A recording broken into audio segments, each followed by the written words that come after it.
Okay, so hi everyone, welcome to International Day of Play. And we're going to introduce Lord will introduce himself and you talk about a bit about your organization and your approach to play in your organization. You have the floor, Lord. Okay, all right. So my name is Francis Lord Acquah, and I'm the EC Technical Manager, partnership for Sabre Education.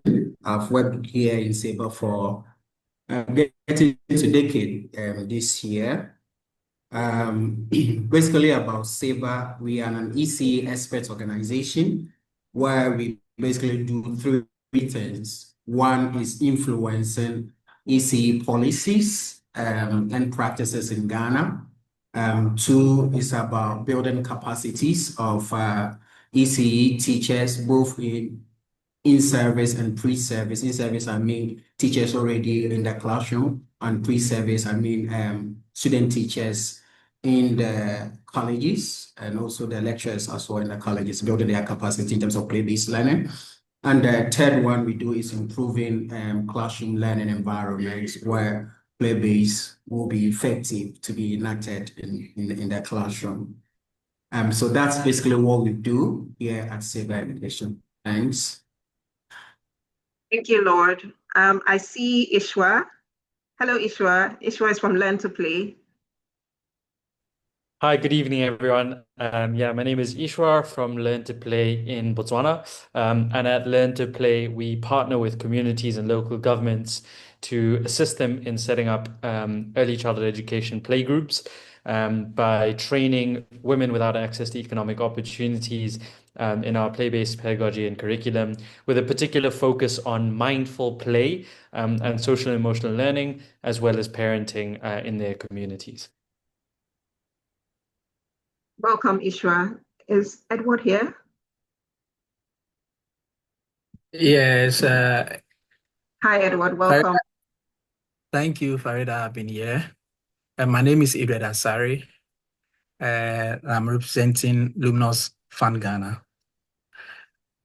In Luminos, we operate in 5 different countries: Liberia, Ethiopia, the Gambia, Lebanon, and Ghana.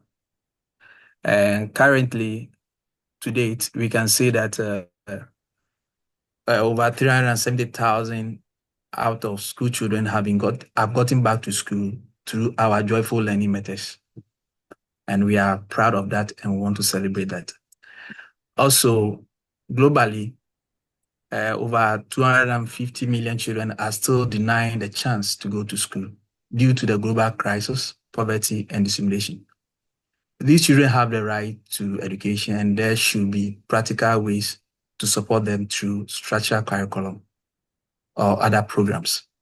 This is where Luminos Fund comes in, to give these out-of-school children hope for second chance. When I say out-of-school children, I mean children who have never been to school before, or children who have dropped out due to 1 or 2 circumstances. And we provide them in just 10 months. We give them first 3 years of school curriculum training. Later, we mainstream them into the local classrooms and they continue their education from there. So I must say that considering the theme for the discussion, Luminos Ghana, we are very much relatable to the team as part of our main goals as an organization, because joyful learning is one of our pillars. So I'm happy to be here and thank you very much for the invitation. Welcome. And now we have Joseph from EduSpots, our early years coordinator. Joseph, could you introduce yourself and our approach to play in EduSpots? Okay, thank you, Farida, and good evening, everyone. It's nice to be part of this conversation and to hear from colleagues who are equally passionate about early years education. Mostly when we talk about education, we just jump straight to policies and then we talk about systems, and sometimes we even mention numbers. But I'm happy that today we are talking about something simply beautiful and simple, which is play. So at EduSpots, we learn that it's not just what the children do, but how we involve them. And that play is the way that the children learn best. So our mission is to support communities so that they will lead education in a way that brings joy and excitement back to the learning space. So Farida already mentioned, our work happens in what we call sports. These are community-led learning spaces, but more than that, in terms of playful and creativeness, they are hubs where there is a lot of energy. So what makes our model unique that I love is that it is run by local volunteers who we call catalysts. And about 70% of these brilliant and wonderful people are teachers. So they bring this creativity and playfulness not just to the community-led spaces that we call sports, but also into school-wide community. So our sports have become places where learning feels real and relevant. And they are not just libraries or clubs. They are safe spaces for children to gather and learn. Thank you, Farida. You, Joseph, and welcome everyone and our guests and those who are still joining us. You can add your sports name in the comments so we know what sports you are joining from. And to any of our guests, if you want to share a bit more about your organization, or if you have slides to share, you're welcome to share. Otherwise, I will just go into asking questions, and then I'll leave the floor open for our catalysts to ask questions, because I'm sure they have lots of questions. So I'll start with Eashwar. He's from Learn to Play, like he said, and Learn to Play focuses on integrating play into learning. Could you share like a specific example of how you've seen play significantly improve learning outcomes in challenging environments like the ones we work in? Yeah, absolutely. So like I mentioned, one of Learn to Play's big focuses is in social and emotional learning. We understand the importance of things like foundational literacy and numeracy and cognitive development and things like that. And our curriculum covers all of those things as well.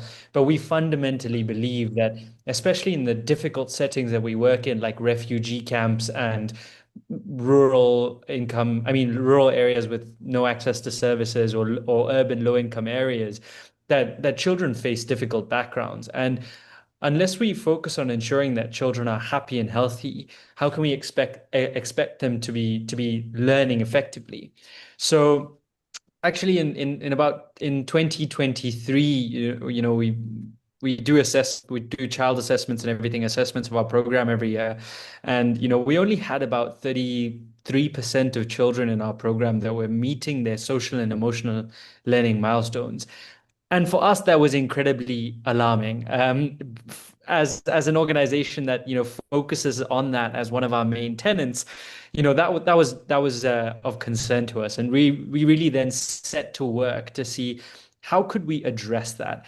And so we developed an entire program called the Mindful Way, which is focuses on using mindfulness techniques such as gratitude, positive affirmations, breathing activities, yoga, child-friendly meditations, taking all of those aspects of mindfulness, bringing them down into tools and techniques that are relevant for early childhood education, and implementing them on a daily basis in our education settings, in our play groups. So the ladies that run our playgroups are called Matla Mamas. Matla in the local language, Setswana, means strong, because they really are the strongest women in our communities. So every morning, our playgroups begin with a mindful play activity. And that mindful play activity over the course of the year being implemented in our playgroups meant that at the end of 2024, when we did our assessments again, we found that about 90% of children were meeting their social and emotional learning milestones. That's a much bigger jump than we expected, but the numbers are just one thing. I think where we've also been able to really see the impact is in the way that the educators and children and parents of the children have shared the impact. I think, recently I was speaking to one of the mothers that of one of the children, and they mentioned about how their child had come home and taught her some of the mindfulness activities that she had learnt in the playgroup, such as yoga and breathing, or a couple of child-based meditation exercises. And the parents shared back to say, these helped me so much to be able to regulate my emotions and deal with the stresses and anxieties of the lives that we live. And so not only have those social and emotional learning practices impacted the children in our playgroups, and we see that through the numbers, but they've also impacted the parents of those children, because those children take those practices back home. So that's just sort of one example of how how the play-based activities have impacted children and parents alike.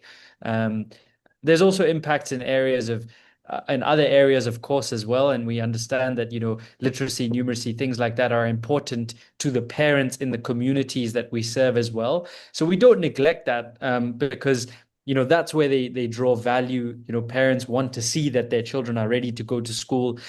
So we put a lot of emphasis in those areas as well, and invite parents in to come see those things. And it really, and that's really important, because it also gives a community and a parent buy-in to why play is important, which even for the educators is really hard and important sometimes, in that while you may want to implement play, the parents and the community that you operate in also have to buy into the concept of play. And so when we take concepts like the, literacy, numeracy, things like that, put them in a play-based setting and invite the community to come and see that, it's really made a difference into communities and parents' support of play-based learning, which has been really important to us as well. Love how you shared about the potential for the impacts to go viral, not just within the learning areas, but also to the homes and parents and the entire community as a whole. Next, I will go to Lord. Lord, from your experience, what's the most effective way to equip educators, particularly in the environments that we work in, with skills and confidence, so that they can implement play-based learning in their classrooms or in their communities that they work in? Yeah. All right. So there is a varied skills that teachers need to be able to effectively implement play-based learning. For Sabre, we've been here since 2004, and even before the standard-based curriculum recently, which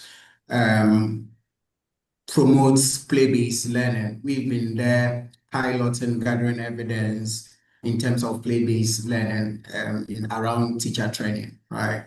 And we say that when we look at play, it is not just any kind of play, right? Here in Sabre, we believe in play that nurtures children's 5 C's, and I'll explain what 5 C's is. And also play that helps children to achieve some curriculum objectives, being in that numeracy, literacy, creative art, or new subjects around our world, our people.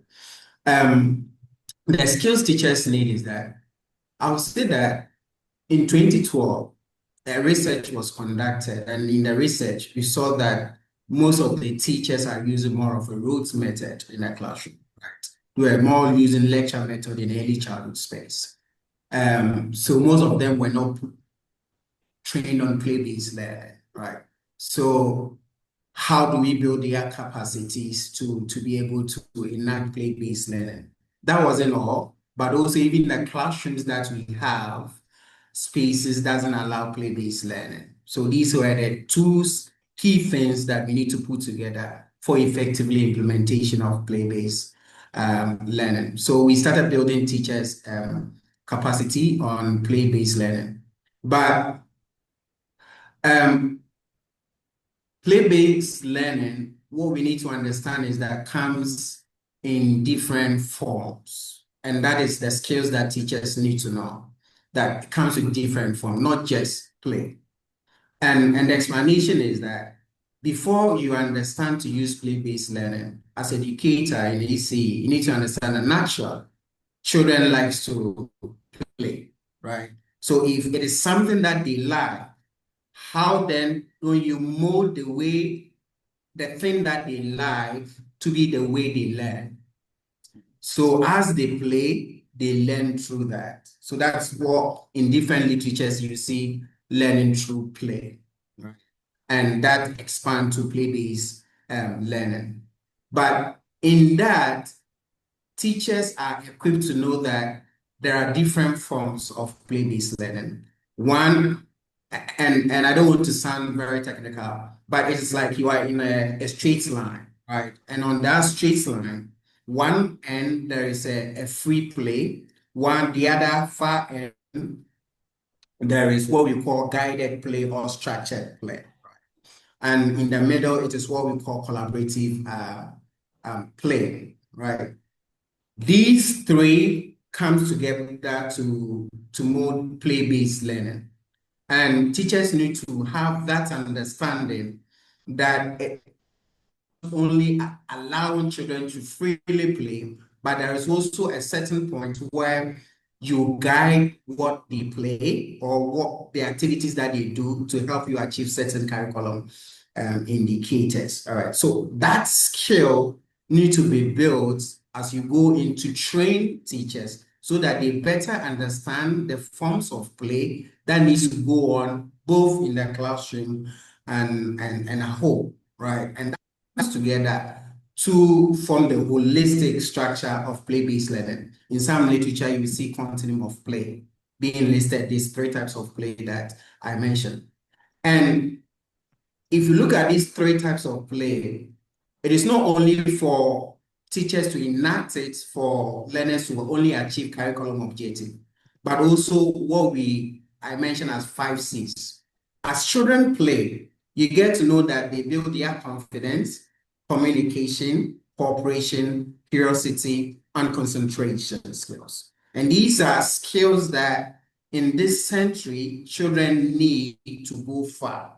Assuming that us all on the call, we have to apex these 5 C's. I'm sure we'll go far in life. So for teachers to understand, these are all the information they need to get to be able to understand why to use play-based learning in the classroom. Now, another essential skill teachers need to know is that when normally we hear play, right? It's about, okay, in the classroom, play. How can teacher can sit and write my lesson note or make a call or WhatsApp someone, right? There are roles that teachers need to play during play-based learning approach using the classroom. And these are also skills that teachers or educators need to get. In the recent curriculum that we supported NACA and GS to develop the standard-based curriculum, it is switching away teachers being more of teachers in the classroom, but more of facilitators. So if you're using the play-based learning in the classroom, you become more of a facilitator in a sense that if you are doing a free play, right, where, for instance, in the classroom, we've created certain centers, learning centers in the classroom. Learning center, for example, can be a shopping center and where children go there to practice buying and selling currency, balancing and change, or even a construction center where learners, for example, build a car or a bridge. You join in their play, and that is the skill you need to have to be able to effectively enact play-based learning. You need to join in that free play to show interest in what the children are doing. If not, the children at a point will get bored in how they are playing, right? You join in also to question to check understanding or probe to check understanding of what they are really doing.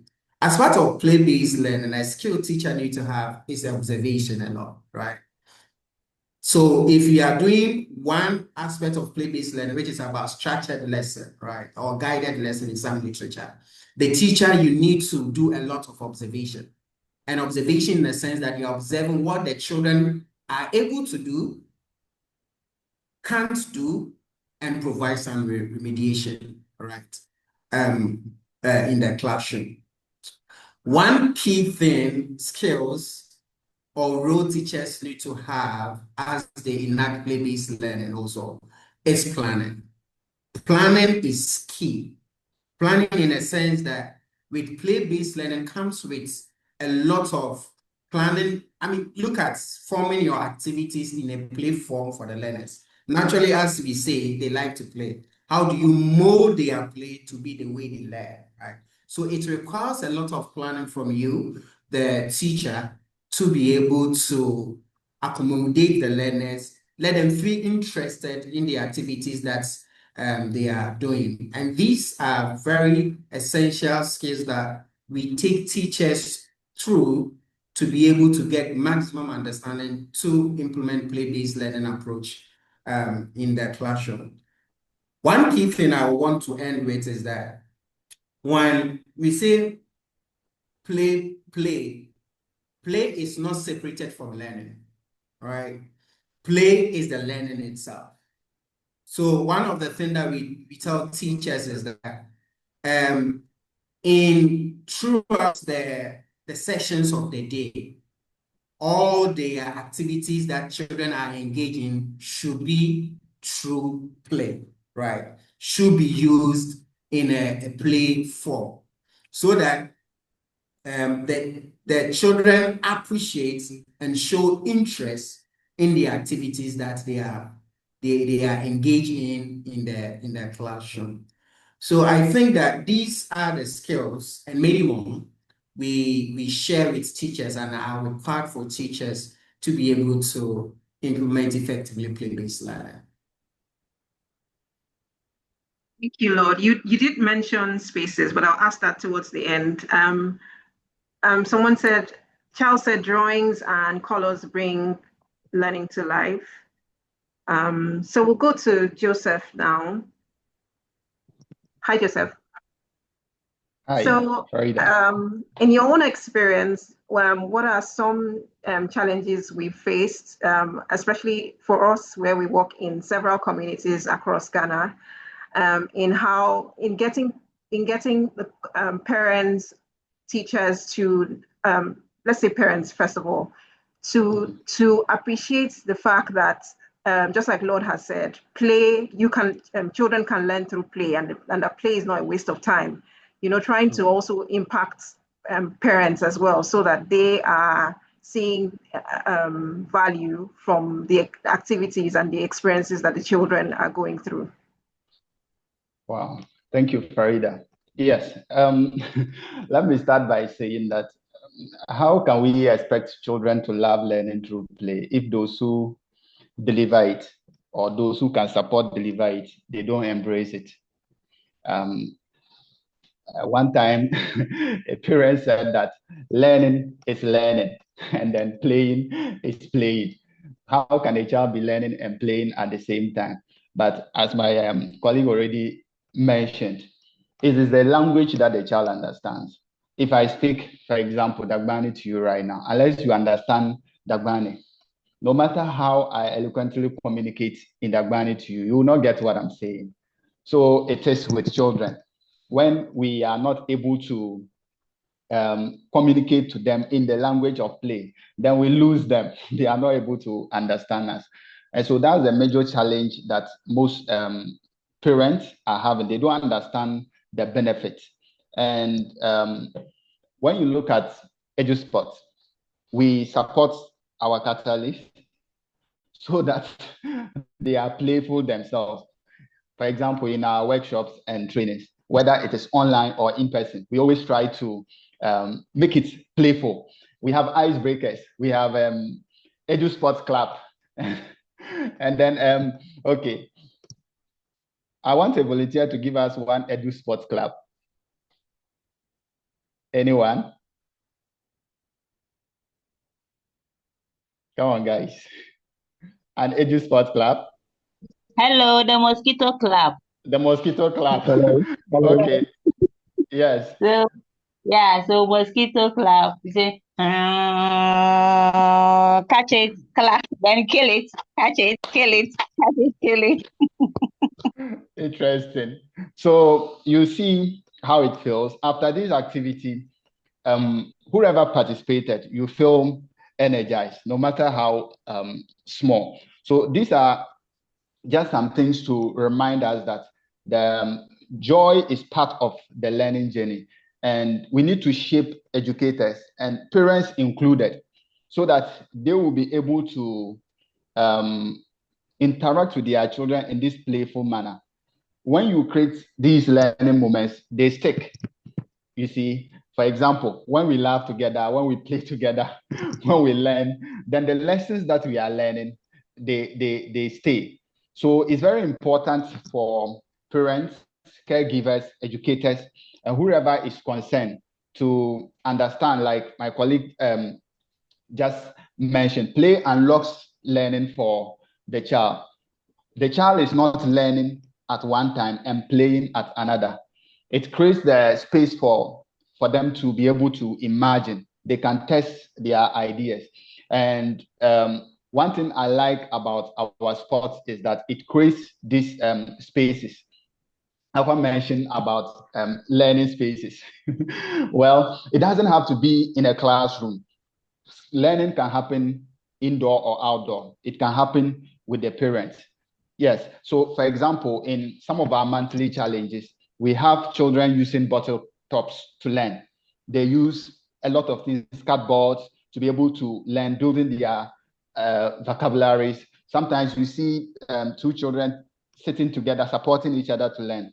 I remember recently when we went out for sport visits at Akumadan, and they were going to deliver safeguarding training to older learners. And we're still waiting for them. And then two learners about the age of 6 or 7, they just followed each other and entered the spot. And they picked the book, they sat together, and they were reading and laughing. It was a lot of fun. And this was straight from school. So you see, they found this space a much friendly and fun space for them to come after school. It's just like we say, at the end of the day, you go to, let's say, a drinking spot to relax and to get off some pressure. Imagine these children just came straight from school and they went into the spot and picked a book because they found that space to be fun and friendly for them. So that's one other thing we need to incorporate in play, so that children will know that when an environment, parents will know that when an environment is friendly and then fun, then the child will be able to learn. And this is what we are doing, especially through our monthly challenges. And this June, for example, we are doing this community engagement where we are focusing on inviting parents over to have playful activities. And our catalysts are very, very excited about this. So yes, I think that sometimes parents then just know that play can help their kids. But as we continue to let them know and demonstrate the importance, for example, from our independent study done by the Expectation State, we realized that one community leader said that my child found it difficult to read, but now they are able to read. And if they come to the spot and they see that, or the community learning center, they see that they engage the kids through play, and a child who could not read is now able to read fluently, then the parents will know that, oh, yes, these activities they are doing, they are helping our children. It's able to build our children's skills.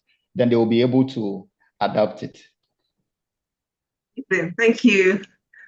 Edward, for Luminos, I imagine that working with out-of-school children presents its own unique challenges.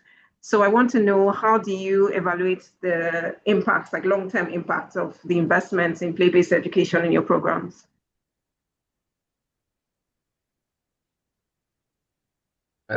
Thank you very much, Farida. It's good that you are bringing it up because my environment is quite different from the rest. I have an environment where I don't relate to, I don't work directly with in-school children, but these are out-of-school children, like I mentioned from the beginning.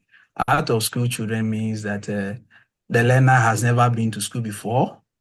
The learner was spotted, perhaps he or she has dropped based on one or two reasons beyond his or her control. So these are my target learners that we give them a 10 months training or education using numeracy and literacy to ensure that they get the necessary skills to be sent into the mainstream of the public schools so that they can be able to fit in well. So my context is quite different from their context. However, there is play. You see, the catalyst for learning is what makes the difference to contain them and retain them in the classroom till that period of time. Then also after that, they having the taste, or let me say the test to enter into a formal school. It's not very easy to have children who have never been to school before, children who have dropped out from school, have them group them in the community and give them foundational skills. These are difficult, let me say, scenarios as compared to those that are already in school. They have the parents have agreed that they should go to school. But in this case, what we do is that we go and scope based on data within the region. We go and scope that, fine, I learned there are some out of school learners in this region. Now we scope through this community to identify them. We bring them together. Then we also scope out for a volunteer, community volunteer. Our programs are usually community-owned programs. So this volunteer have to agree. We give the volunteer a kind of skills so that he or she will be able to take these learners through our curriculum that we have prepared for them. So we can see that my context is quite different from their context. And one major thing that is working for us is the use of instructional language that is the local language. We do not use any foreign language. We use the local language. So in the context of the region where there's a dominant language that has been accepted by government and the Ministry of Education, that here we use Asante Twi to teach. That is the language that we operate in. So everything is locally based, and that makes it different, and that makes it very exciting as well. Now, I'm hearing play-based. Very good. We equally have play-based activities within our classroom or in our classrooms. And in fact, that is a bulk of the magic that we get to ensure that these learners get the concept very right, so that when they are transitioned to the formal schools, they can perform very well. We affectionately call play-based learning joyful learning. So you'll be hearing me mentioning joyful learning is the same as play-based.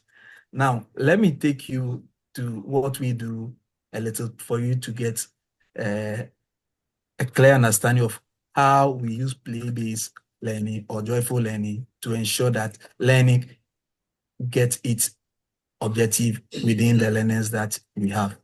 We operate with children within the age brackets of 8 to 14 years. 8 to 14 years. And Luminos Fund is dedicated in ensuring that education, every child gets unlocked. We unlock the light in every child. So that is our main aim.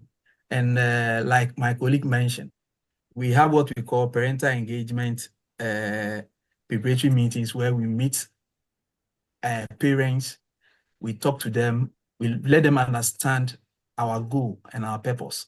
And they in turn contribute a lot in ensuring that our learners come to class as often so that we give them the necessary education that they need.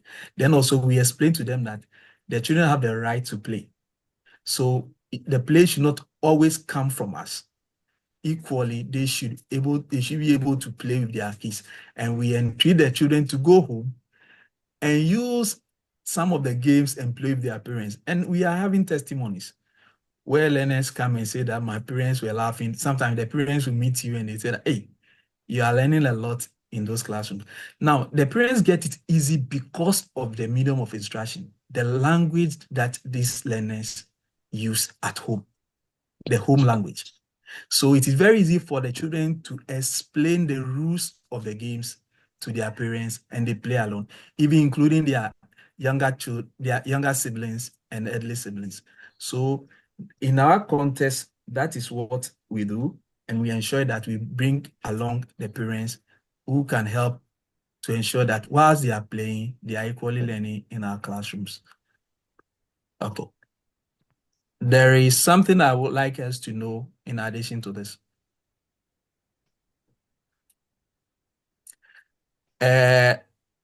We engage pedagogy a lot to bring out this joyful learning in our classrooms. Our classrooms or our curriculum is embodied with a lot of joyful learning, and it cuts across. It's enshrined in the learner materials and the facilitator manuals, and that is what is doing the magic for us.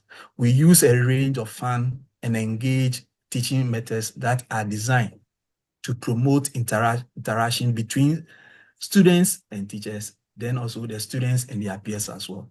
And like I mentioned, their own language is what is making the magic for us.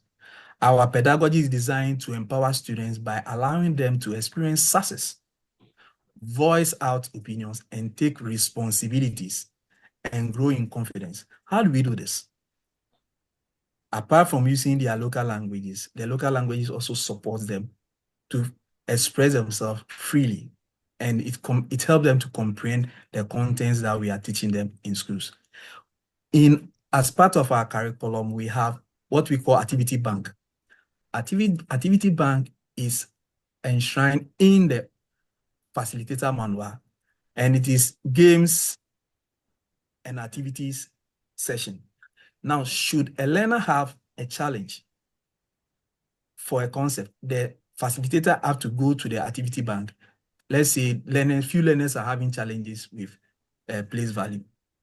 The facilitator needs to go to the activity bank and look for a related game that when they play, it will help them to achieve the target goal when it comes to place value.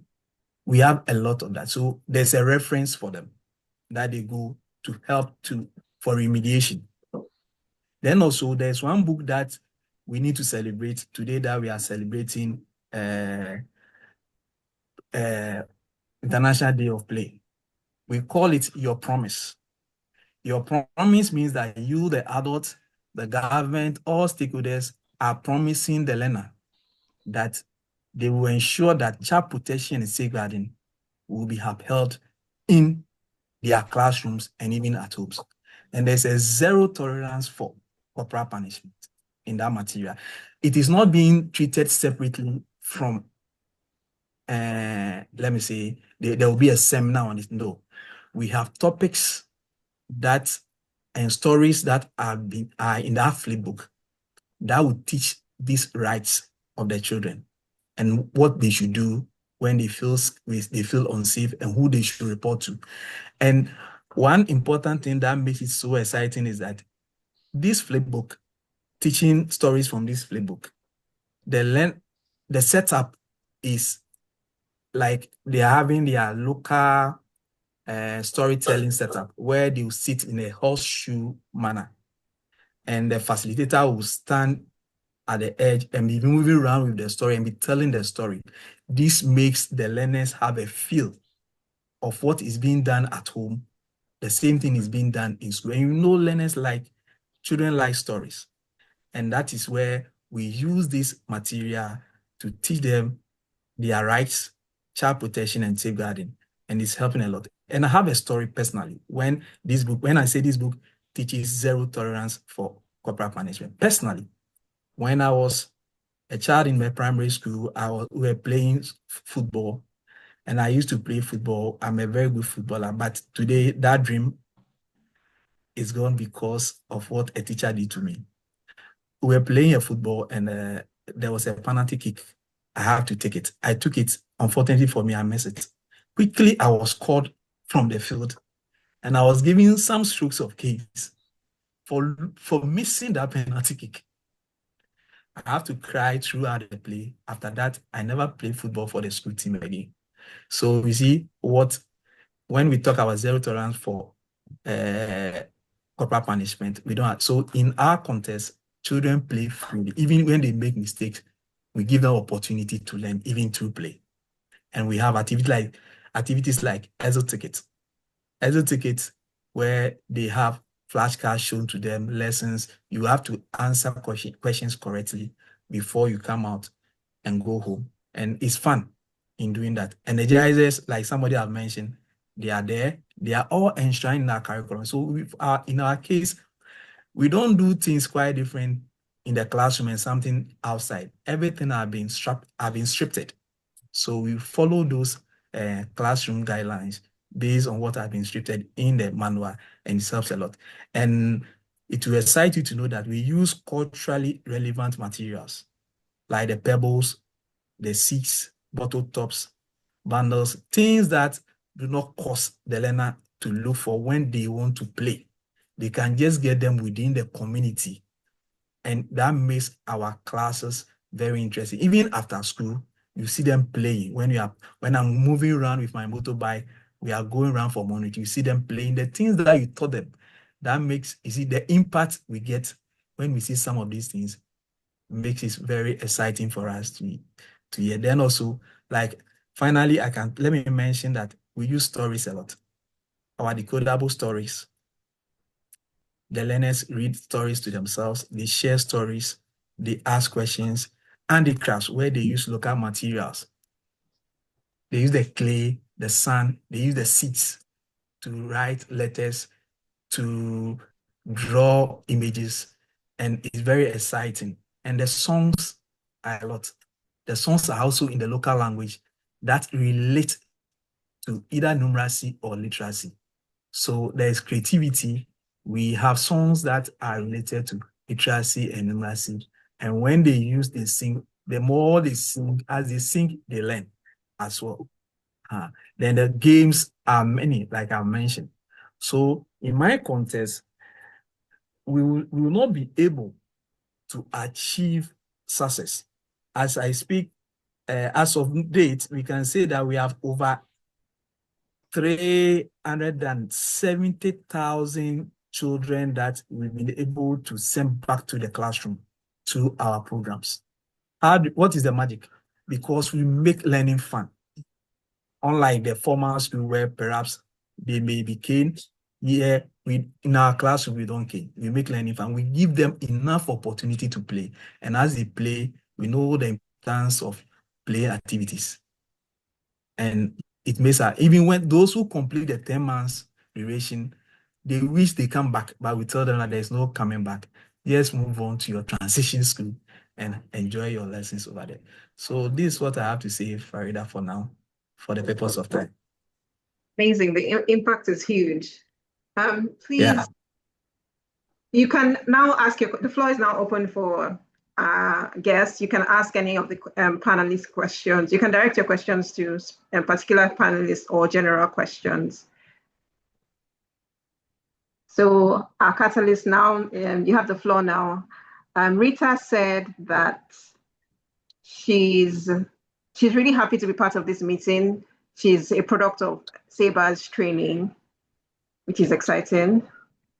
So Abutia Sport, Akumadan, do you have any questions for our panelists based on the discussion that we've had so far?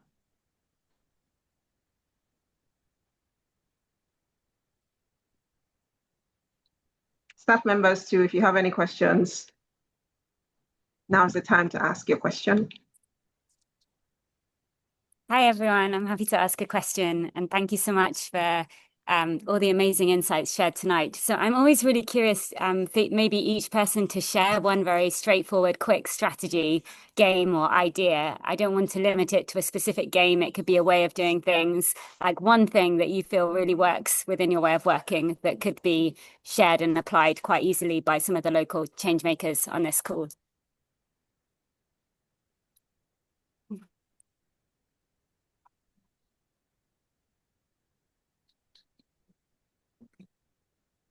Anyone can go first. This Sorry, Charles. okay, yeah, go on. Charles, Sorry. please, you ask. Can we take the answer to this first, and then we'll take your question next. Okay.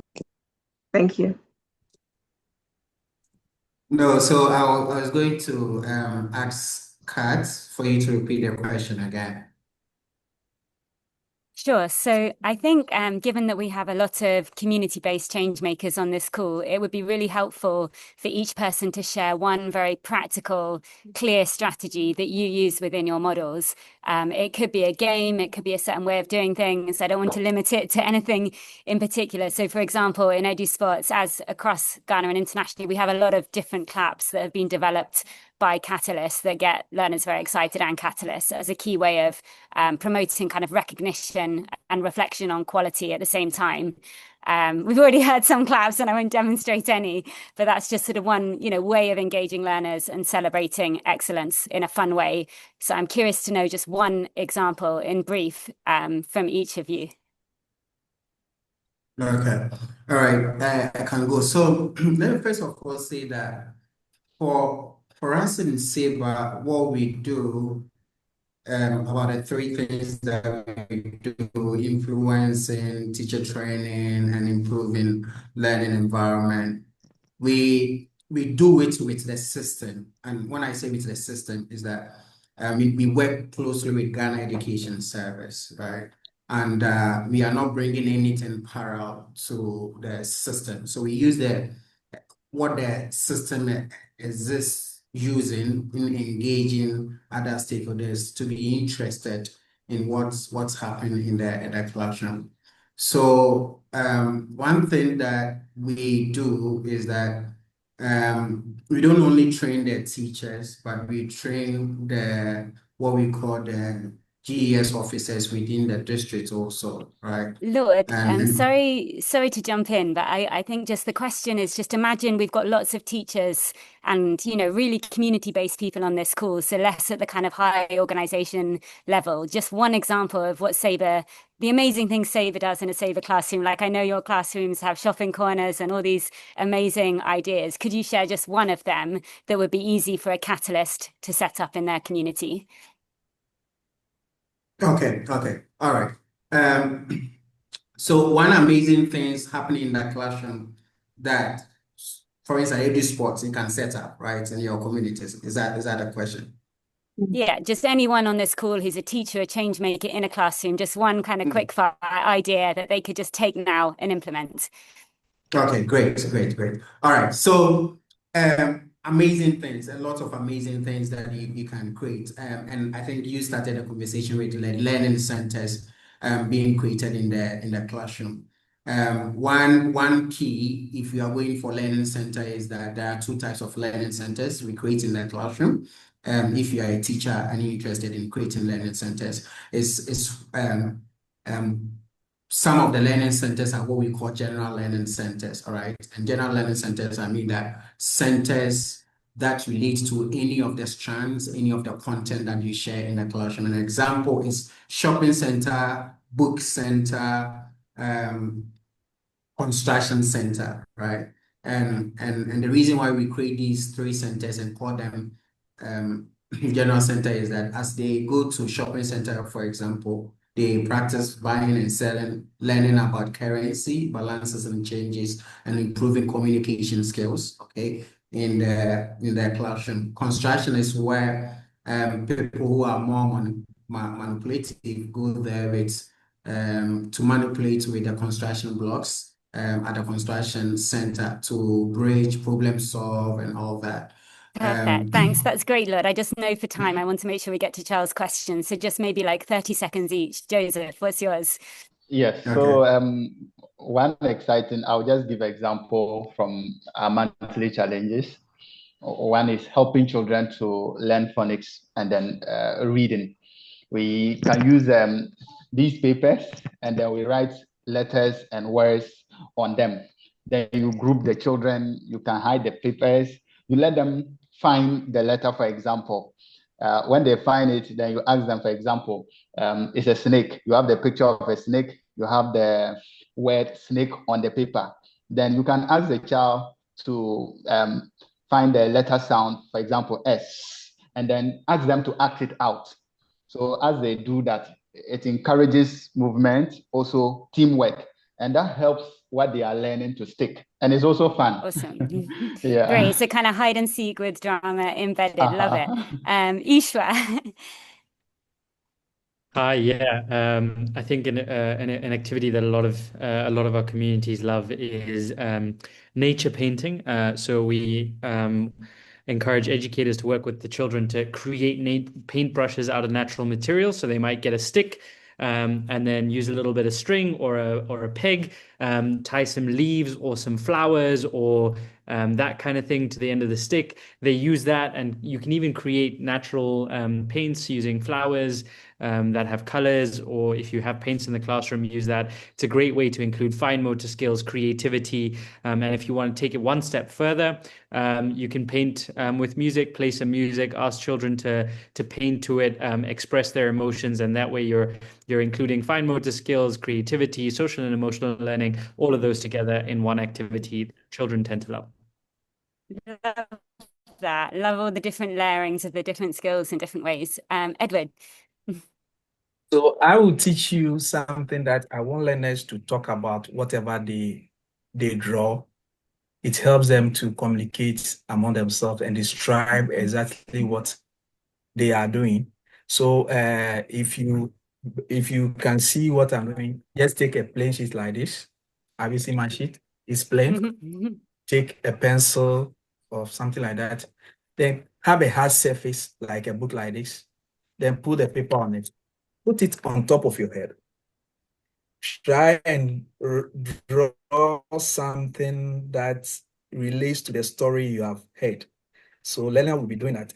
I wish any of you would give it a try and see what you draw at the end of the day. Just take any sheet and put it there. And let's picture a football field and draw something without looking. Can we try it? Okay. Let me see you try something. Farida. Sorry, I don't have any paper. Yes, a minute. I can imagine with my hand. Yeah, okay. So use your pencil, try and draw something on the football field. Anything at all. So I'm drawing something.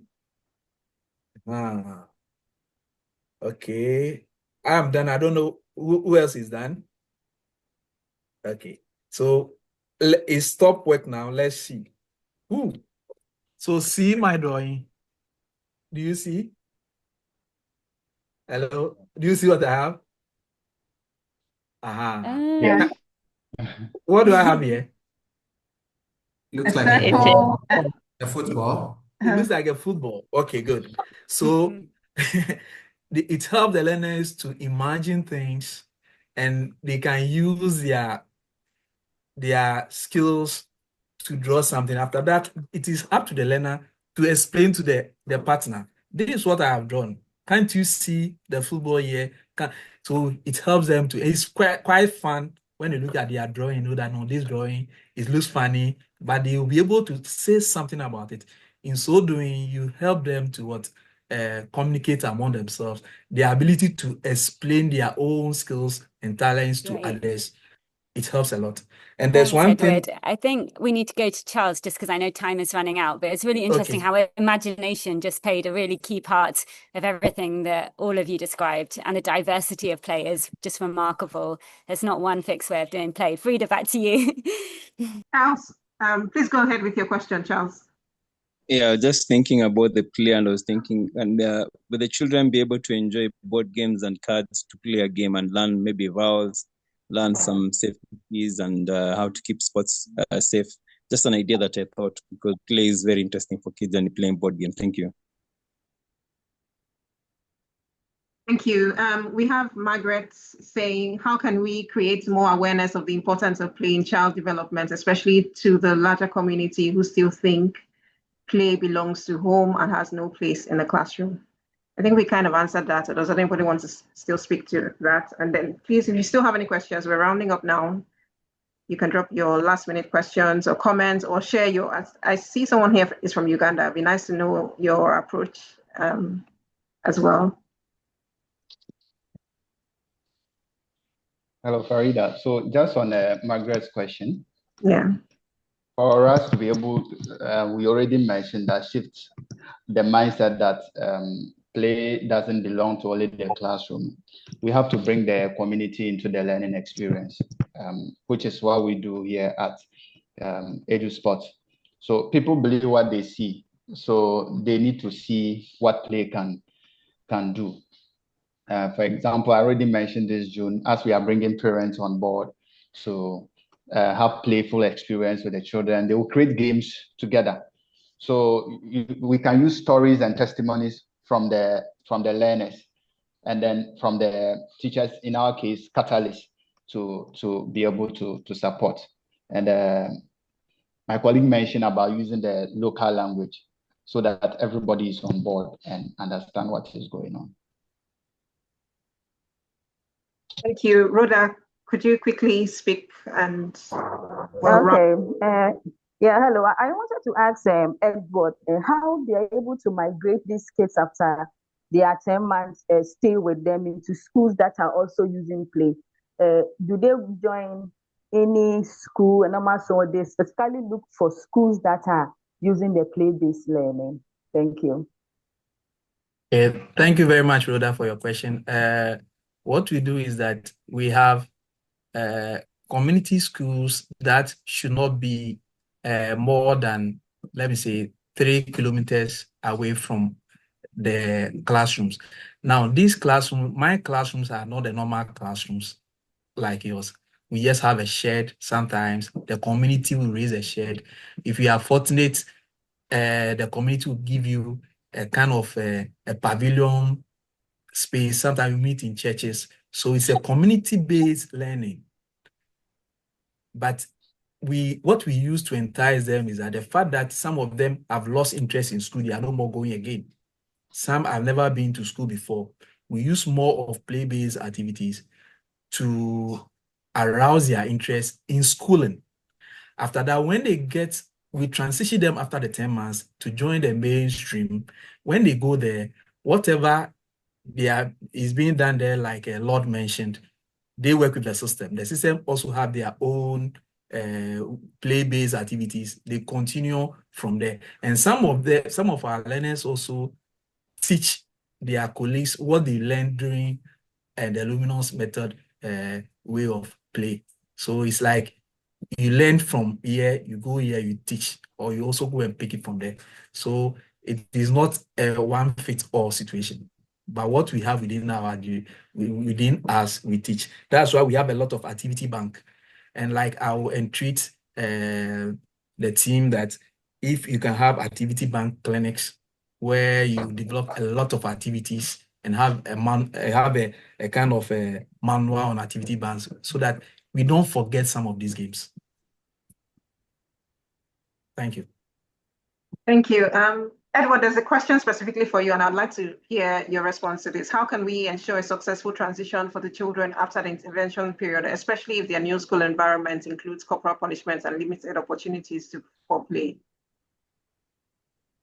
Thank you very much. There's a law in Ghana here that corporal punishment has been abolished. So therefore, no, it's not right for any teacher to use corporal punishment in punishing any children, even in school. So any teacher found culpable may face the consequences. So the rules are there. We don't work in isolation.